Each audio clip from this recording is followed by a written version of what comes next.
This is going to be another one of those episodes that's a little bit different. So all I can say is keep some sunshine on your face.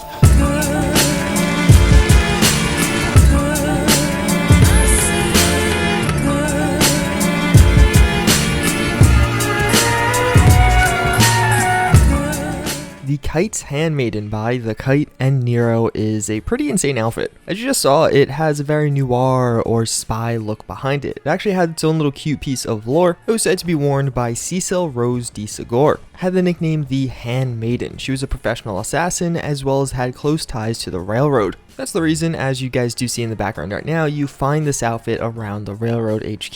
The lore, although really cool and interesting, isn't really implemented into the game in a huge way other than the way you find the outfit. It's really just written on the mod page, and I would love to in the future see it actually be implemented into the game further, but otherwise the outfit itself has a ton of customizability. Each of the different pieces you are seeing are totally modular, so you can take them on or off, as well as even some of the individual pieces have customization options like different coats, a shirt or no shirt if you're going for that, whatever look, but also there's a ton of color customization.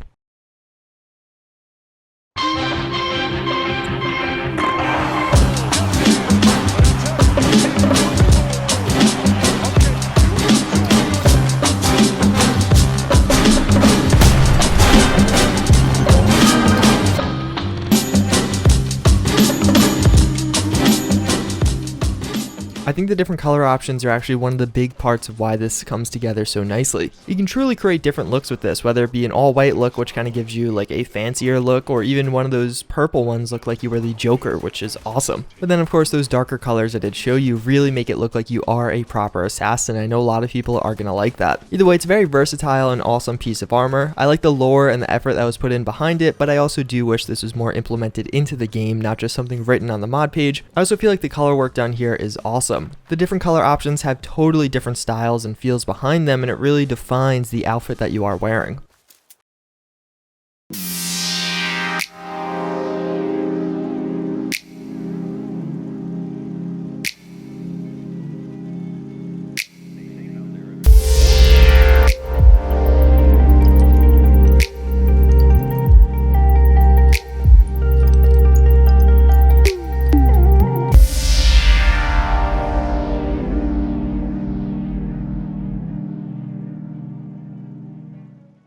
Backpack mods are actually pretty abundant in Fallout 4. I feel like a lot of them take different approaches and try and implement different things. Well, Backpacks of the Commonwealth may just be the best backpack mod for Fallout 4. This is going to be a mod by B-Man Blazer, and it really feels like something that is a DLC more than a mod. As you just saw, it adds in a ton of new backpacks, these having different customizability options in addition to just different backpacks appear on different enemies, but we'll get a little bit more into that in a second. After downloading the mod, you're going to get a cool little pop-up that's like a magazine cover showing that you just downloaded this and added it onto your game. It actually looks like a DLC game cover, which is pretty cool. Then you can choose the spawn rate of this. From there, you do have backpacks. You'll find them on different enemies, but very sparingly. That's one of the major things that really separates this apart from other backpacks. It feels really lore friendly because these backpacks are hard to find and you really only find them being worn by enemies. If you're trying to count how many are in the background, there's 15 gunners and 18 raiders. In each of those groups, only one was wearing a backpack. And these are the legendary variants. These backpacks are going to be scarce and few and far between, and it's going to be something that when you find, it feels special. In addition, each individual backpack does have its own special features. Again, there's a lot of customizability you can do on these.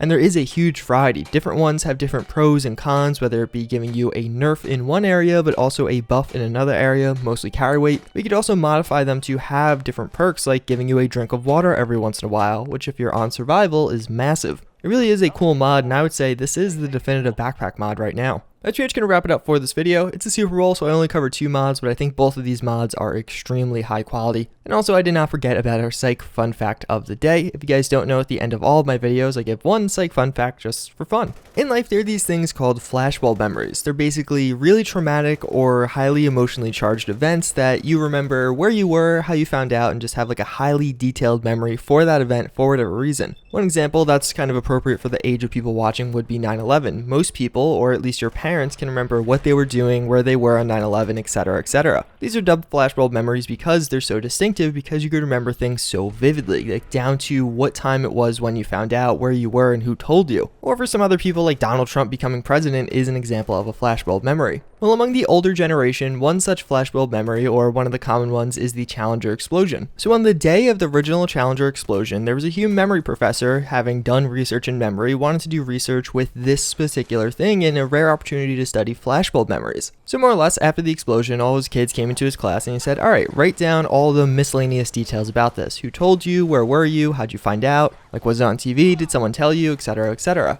2 years later, he asked these people the same set of questions, or to fill out a form with the same information. Well, it turns out flashbulb memories are immensely inaccurate. That researcher basically found that most people got many details wrong. Like, someone said the first time around, where you assume it's accurate, their parent told them, or they got it through a phone call, and then the second time around they'd be like, no, I definitively watched it on TV. The really peculiar part being, these people felt like they had vivid memories of watching it on TV, even though that didn't happen. It probably happened later, but that's not how they originally found out. The teacher then collected each of those and compared them and basically graded it as a test, and if it was a test on how accurate you remember things, the class average would have been a 3 out of 7. So most people in the class got 3 out of the 7 questions correct, which is really bad, and a lot of them were really confident that they did well. But yeah, that's pretty much going to wrap it up for this video. As always, thank you guys for watching. I do hope you enjoyed, and I hope to see you all next time. Later.